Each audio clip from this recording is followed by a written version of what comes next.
వాగర్ధావివ సంపృక్తౌ వాగర్ధ ప్రతిపత్తయే జగతః పితరౌ వందే పార్వతీ పరమేశ్వరౌ. శ్రీమాత్రే నమః. శ్రీ గురుభ్యో నమః. అందరికీ నమస్కారం అండి. మీరు చూస్తున్నారు అగోచర ఆస్ట్రోనాలజీ యూట్యూబ్ ఛానల్. నేను మీ అగోచర. ఈరోజు మనము 3వ భావం గురించి విశ్లేషణ చేసుకుందాం. నా గత వీడియోల్లో భావచక్రం ఎలా వేయాలి, మొదటి భావం రెండవ భావాన్ని ఎలా పరిశీలించాలి అని నేను వివరించాను. ముందుగా సబ్స్క్రైబర్స్కి, వీక్షకులకి అందరికీ ధన్యవాదాలు. నా వీడియోస్ను చూస్తున్నారు, ఆదరిస్తున్నారు. నా తర్వాతి వీడియోలను కూడా మీరు చూస్తారని కోరుకుంటున్నాను. ధన్యవాదాలు. సరే, మనం ఇప్పుడు 3వ భావంలోకి వెళ్దాం.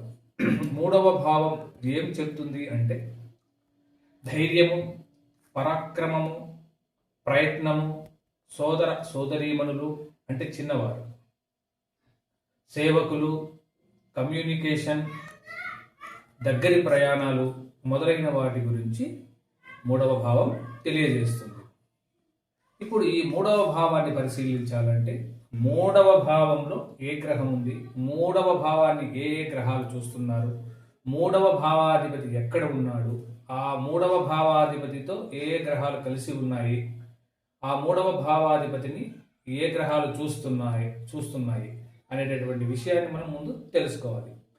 ఇక్కడ చూస్తే ఈ జాతకంలో 3వ భావం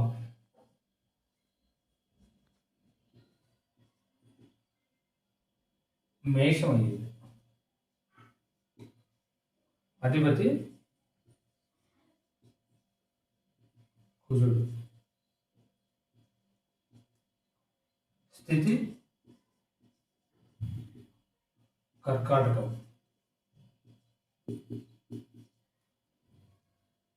ఇక భావం కర్కాటకం, 6వ భావం. 3వ భావం, 3వ భావాన్ని చూసే గ్రహాలు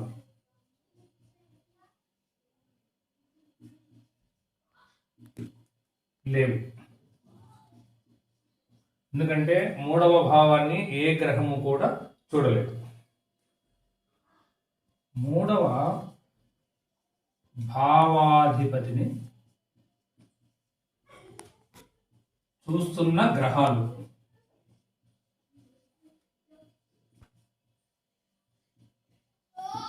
ఏమేమి చూస్తున్నాయి? శని, శుక్ర.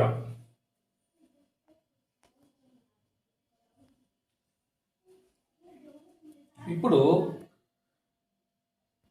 ఏ గ్రహంతో కలిసి ఉంది భావంలో?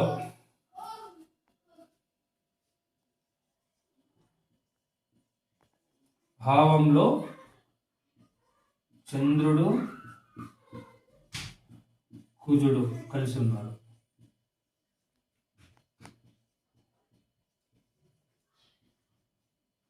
ఇది 3వ భావాన్ని పరిశీలించాల్సినప్పుడు చూసే గ్రహస్థితి. 3వ భావం మేషమయ్యింది, అధిపతి కుజుడు, స్థితి కర్కాటకం, 6వ భావంలో ఉన్నాడు. 3వ భావాన్ని చూసే గ్రహాలు ఏ గ్రహాలు లేవు. 3వ భావాధిపతిని చూస్తున్న గ్రహాలు శని, శుక్రుడు. ఇక భావచక్రం వచ్చేటప్పటికి 6వ భావంలో కుజుడు చంద్రుడితో కలిసి ఉన్నాడు. సరే, సాధారణంగా 3వ భావంలో ఏ గ్రహము లేదు. అయితే 3వ భావాధిపతి 6లో ఉన్నాడు, నీచ స్థితిలో ఉన్నాడు. అయితే లగ్నాధిపతి అయినటువంటి శని కుజుడికి కేంద్రంలో ఉండటం వలన నీచభంగము అయ్యేది. సో ఇప్పుడు మనం ఒక్కొక్కటిగా పరిశీలిద్దాం. ధైర్యము, సాహసము, పరాక్రమము, ప్రయత్నం గురించి చూద్దాం.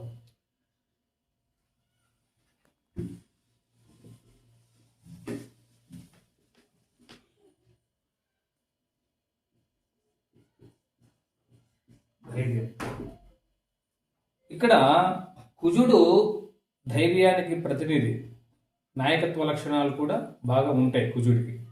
సో 3వ భావాధిపతి 6లో ఉండడం వలన 6వ భావం ఏం సూచిస్తుంది అంటే శత్రువులను, రోగాలను, రుణాలను, ఉద్యోగాన్ని, పోటీతత్వాన్ని వంటి వాటిని సూచిస్తుంది. ఇప్పుడు మూడవ భావాధిపతి అయినటువంటి కుజుడు 6వ భావంలో ఉండడం వలన ధైర్యముతో పోటీతత్వాన్ని ఎదుర్కోగలుగుతారు. శత్రువులను జయించేటటువంటి శక్తి ఉంటుంది. అయితే భావంలో చంద్రుడితో కలిసి ఉండడం వలన భావోద్వేగాలు ఎక్కువగా ఉంటాయి. ధైర్యం ఎక్కువగా ఉన్నప్పటికీ కూడా తన భావాలను ప్రకటించడంలో ఇబ్బందులు ఎదుర్కొంటూ ఉంటారు. ఎక్కువ భావాలు తన లోపలనే ఉంచుకోవడం వలన ఒక్కసారిగా తనకు వచ్చేటటువంటి కోపాన్ని ప్రకటిస్తూ ఉంటారు. దాని వలన అప్పుడప్పుడు తన యొక్క ధైర్య పరాక్రమాల వలన ఇబ్బందులు కూడా ఎదుర్కొంటూ ఉంటారు. అయితే ప్రయత్నం ఎలా ఉంటుందంటే చాలా కష్టపడి చేస్తూ ఉంటారు. ఎందుకంటే 6వ భావం ఉండడం వలన తను చేసే ప్రయత్నాలకు పోటీ ఎక్కువగా ఉండడం వలన ఫలితాలు అనేటటువంటివి ఫలితాలను పొందడంలో ఇబ్బందులు ఎదుర్కొంటూ ఉంటారు. దానితో పాటు శని చూస్తున్నాడు కాబట్టి ఆ ఫలితాలను పొందే సమయం కొంచెం నిదానంగానే వస్తాయి. ఇకపోతే సోదరీమణులు తనకంటే చిన్నవారు, సోదర భావాధిపతి 6వ భావంలో ఉండడం వలన సోదరులతో విభేదాలు, మాట పట్టింపులు, సొంత అన్నదమ్ములు అయినప్పటికీ కూడా వారి మధ్య పోటీతత్వం అనేటటువంటిది ఉంటుంది. కాబట్టి సోదరులతో జాగ్రత్తగా వ్యవహరించాల్సి ఉంటుంది. ఒక్కోసారి ఇద్దరు ఒకే ఉద్యోగంలో ఉన్నప్పుడు కూడా వీరికి అభిప్రాయ భేదాలు, వీరి మధ్య చిన్న గొడవలు రావడానికి అవకాశం ఉంది. ఎందుకంటే దానికి తోడు చంద్రుడు కూడా ఉన్నాడు. అదిగాక కర్కాటక రాశిలో 6వ భావంలో చంద్రుడితో కలిసి ఉన్నాడు కాబట్టి భావోద్వేగాలు ఎక్కువగా ఉంటాయి. అదేగాక 3వ భావము మేషరాశి అవడం వలన నిర్ణయాలు చాలా వేగవంతంగా మారుస్తూ ఉంటారు. ఆ వేగంగా తీసుకునే నిర్ణయాల వలన ఇంకొకటి ఏంటంటే కుజుడు కాబట్టి కొంచెం కఠినంగా ఉండడము, శని చూస్తున్నారు కాబట్టి కొంచెం గంభీరంగా క్రమశిక్షణగా ఉండడం వలన తన యొక్క సోదరీమణులతో శత్రుత్వాన్ని ఎదుర్కోవాల్సి వస్తుంది. అయితే సోదరీమణుల పైన వీరికి ప్రేమ అభిమానం ఉంటాయి. సో ఎంత శత్రుత్వం కలిగినా కూడా వారిని ఆదరించేటటువంటి గుణం వీరికి ఉంటుంది. తర్వాత మనము కమ్యూనికేషన్ గురించి చూద్దాం. కమ్యూనికేషన్ అంటే సంభాషణ. వీరి సంభాషణలు ఎలాగా ఉంటాయంటే కఠినంగా ఉంటాయి. కొంచెం తొందరపాటు ఉంటుంది.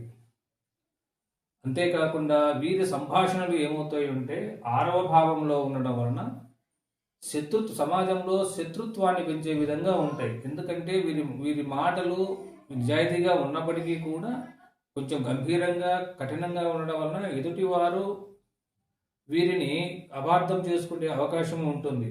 అంతేకాకుండా వీరి యొక్క మాటల్లో నిలకడ తక్కువగా ఉంటుంది. కాబట్టి నిలకడగా ఉన్నప్పటికీ కూడా శని చూస్తున్నాడు కాబట్టి స్టిక్ అయి ఉంటారు. కాకపోతే తరచూ మారుస్తూ ఉన్నప్పటికీ కూడా వారు అనుకున్నదే చేస్తారు.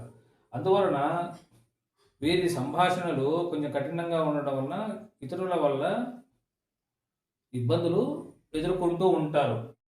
ఇప్పుడు మనము సేవకుల గురించి తెలుసుకుందాం.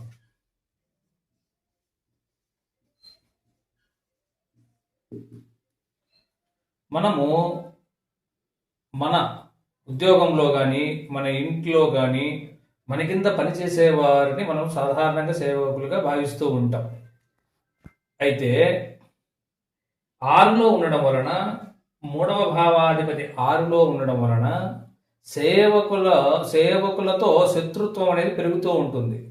కారణం ఏమిటి అంటే మనం చెప్పేటటువంటి పనులు వాళ్ళు సరిగా చేయకపోవడం కానీ, వాళ్ళు నెగ్లెక్ట్గా ఉండడం కానీ, అప్పుడు ఇక్కడ 3వ అధిపతి కుజుడు కావడం వలన వారిని కఠినంగా మందలించడం కానీ ఇలా చేసినప్పుడు వారు ఈ జాతకుని పట్ల కోపాన్ని, తదనంతరము శత్రుత్వాన్ని పెంచుకుంటారు. అయితే ఇక్కడ కుజుడు కాబట్టి నాయకత్వ లక్షణాలు అందుకు ఉంటాయి. ధైర్యము, సాహసము ఉంటుంది కాబట్టి తన కింద పనిచేసే వారిని కంట్రోల్లో పెట్టుకోగలిగే సామర్థ్యము ఉంటుంది. ఇకపోతే దగ్గరి ప్రయాణం.